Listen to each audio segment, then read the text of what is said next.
嗨，大家好，今天要和你介绍我们 3.5 系列的新 UI。这次的更新呢，除了外观，在使用体验上也做了一些小调整。那我们就一项一项来看。下方的3大按钮分别是主页、控制和设定。从主页开始，首先是喷头1、喷头2与热床的控制按钮，和坐标数值上方的 XYZ 归位按钮。再来，我们选择一个档案进行模拟列印。在这里可以看到列印进度条和右边的2个按钮。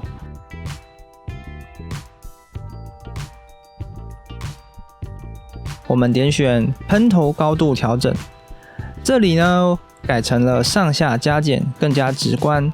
在列印时可以随时调整喷头的高低。接下来是控制。这一页的功能按钮有着不小的变动，由左至右分别是平台校正、移动、挤出、控制台、风扇以及聚集。那在聚集面板的部分，我们放大调整成了8等份。最常用的功能我们也已经调整好了位置，方便你进行操作。那以上就是本次 UI 的更新啦，希望你会喜欢。有任何的问题也欢迎联系我们。祝你们列印顺利，拜拜。